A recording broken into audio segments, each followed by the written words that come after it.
Hello, guys! Sobrang excited ako ulit na yun. I just opened this, the Beats pill. Sobrang excited talaga ako kasi I already have this finally. Pero may nakita kasi ako online, ever since I uploaded that video, na recommended na murang speaker. Let's compare it. Although, 9 pa lang sinasabi ko sa inyo, medyo malaki kasi to and mabigat. So I don't think it's comparable to this, but it is the Xiaomi Sound Party. Yay! Let's quickly unbox this and I'll tell you my review on it. So first, let's look at the box. So this is the box and ito siya sa harap. Actually sa likod parang parehas lang din siya pero may tubig lang. May tubig lang yung Pero ito yung actual, I'm not sure kung ano yung harap. Bahala na kayo kung ano yung harap. Tapos ito, yung mga nakalagay lang is, sobrang liwanag naman kasi. Ang mga nakalagay lang is 50 watts. True wireless stereo. Actually, kasi pwede mo siyang i-pair with other na ganito. You can pair two na parang stereo yung sound. And then also, 26 hours of playtime. I think this is gonna play longer. Pero mabigat siya, guys, compared to this. Pero ayan, mix na yung sinasabi ko. Let's concentrate on this. Ayan, so, meron din siyang, pwede din siya maging power bank. IP67 rating siya. And also, Party Connect, yun nga yung sinasabi ko. Yung pwede mo siyang gawing stereo. Or, yun nga, connect with multiple ones. So, let's unbox this real quick. Ayan. Yung unboxing experience niya is parang matigas, unlike Apple products.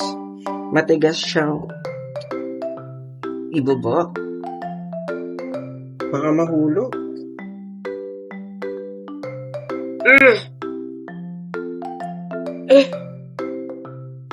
Making sounds. Buong entire video makikita nyo lang gumaganto na ako. 3 minutes na ako nagaganto. Please stand by.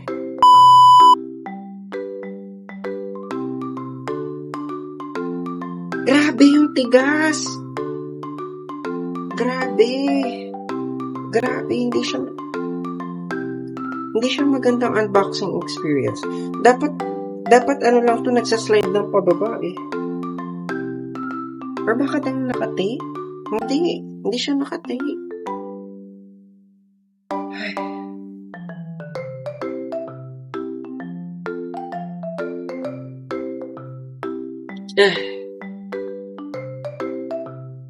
Grabe, guys! Parang ayaw niya mapabukas. Ayaw niya gamitin siya. Ayan. Anyway, nakalimutan ko ipakita sa earlier, may nakalagay na Harman.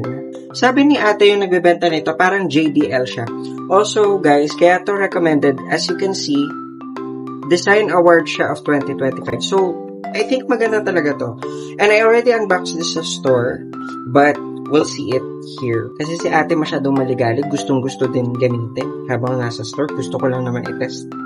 Pero ayan, this is it!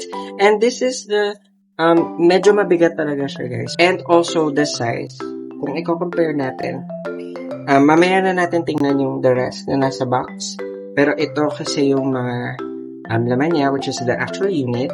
And to be honest, medyo parang hindi siya ganun ka-premium.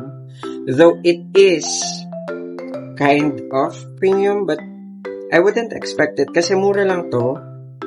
4,000 lang siya. So, compared naman sa mga Beats pills or sa mga JDL, mura lang talaga siya. Pero, ayan, maganda siya. Actually, it does feel premium. So, ayan, this is the unit. As you can see, it's really nice. You have the Xiaomi logo. And then you have this one. This is the NFC.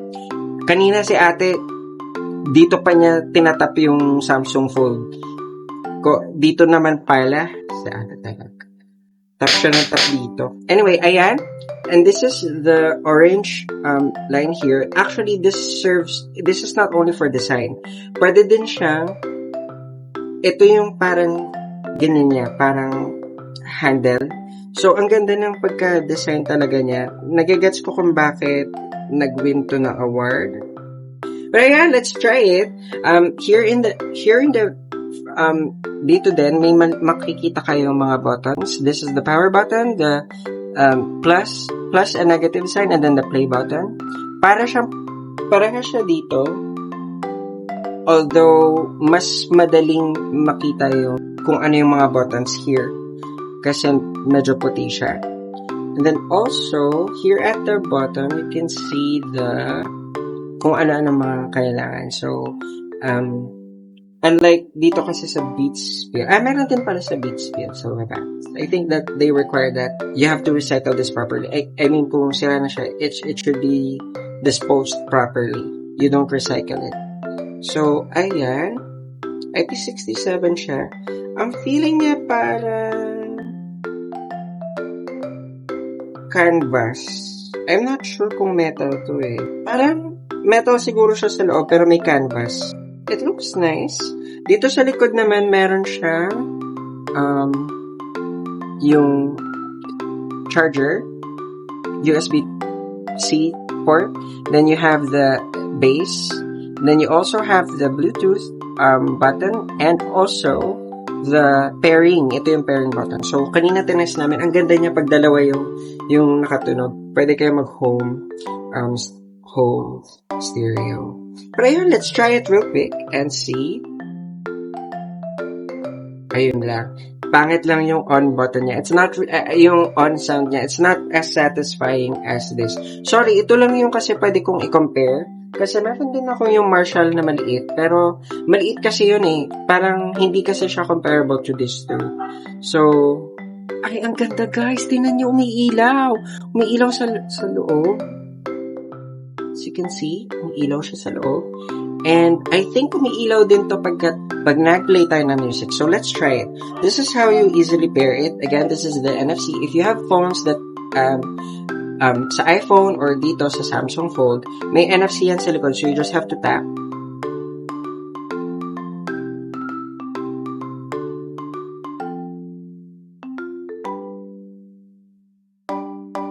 Wait lang, kailangan ata mag-play ka muna.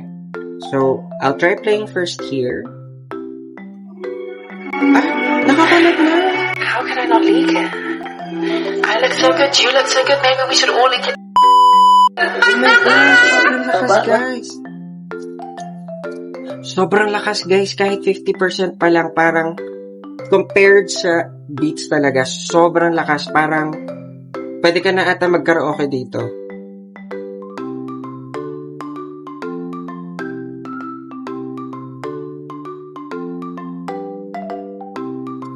Guys, tingnan nyo to ha, ikakat ko lang yung audio, pero tingnan nyo, tumatalbog yung ano. Although, hindi naman yan bago sa mga stereo such as this. I think Sony does that also with their speakers and JBL. Pero it's just nice to see it here.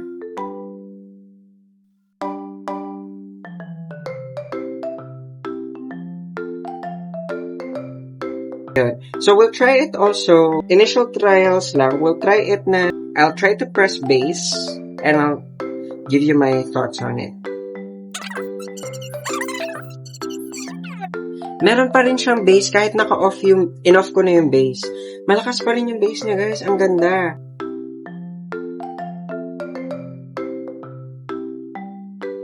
Ang galing guys, pag ino-on and off nyo, parang itong mga ilaw sa loob, parang gumaganon. So, quick comparison lang guys. Xiaomi talaga is the best when it comes to the volume. Kasi when you connect it to a Google TV, or let's say if you connect it to Android TV. I haven't tried it in other TVs yet. Apologies for that. I only have a Google TV. So if you connect it to a Google TV, 50% lang, okay na siya yung tunog niya. It's not too loud and it's not too, alam mo yun, hindi siya masyadong mahirap i-adjust yung volume each time. However, I noticed when you use Beats, you actually get then 75% para lang ma-maintain mo yung magandang volume. Also, most of the time, dahil processed nga, based on my experience, processed yung audio, parang kailangan mo siya minsan, kunwari pagka may background music, mas malakas pa yung background music kaysa sa dun sa nagsasalita. So, mas maganda talaga yung Xiaomi when it comes to connecting to your TV. However, for your Apple phones, of course, Beats will still be the best. That doesn't mean that Xiaomi does not sound good on your phone as well. It actually sounds great. However, mas mahirap siyang i-connect back and forth between your devices. Unlike this one, yung Beats, sobrang dali niya i-connect. Once you select it on a Bluetooth speaker, let's say on your Apple device, parang doon na siya connected and stuff. So, sobrang dali lang niyang gamitin. However, both are really good. And also, I don't think this is also a good comparison, by the way, kasi Xiaomi, as you can see, is really bigger than the Beats. Yung Beats still is just, say, 70% the size of the Xiaomi. However, also, it looks like it has speakers at the back. So, ayun lang. But I still like overall the design of the Beats. I think this should have won the best, design award. But this Xiaomi really has good, design as well. I think yun na muna for this video. I just wanted to unbox this with you and also compare it with the Beats pill. Although if you can see kasi, it's slightly, or actually it's a lot bigger than this. There's also, I think the difference with this kaya larger than to is because there's also a speaker here and there's a speaker here. Plus yung base niya is in the sides. Unlike dito kasi sa Beats, half kasi nung pill is yung pang bass and half is yung actual sound. So, this is really worth it. Sobrang worth it na to. 4,600 lang ata to. And, I can say right now, ang ganda talaga ng music when I play it. Nakakatakot lang kasi hindi ako sure if wala na pala akong sasabihin, baka mabash pa ako na. Pero anyway, ayun lang. Thank you so much guys for watching this quick vlog. Hope you like this video. If you like this video, please like, share, and subscribe. Also, if you're a fan of Beats like I am, please do watch my unboxing video of this. And I hope you have a great day. Bye!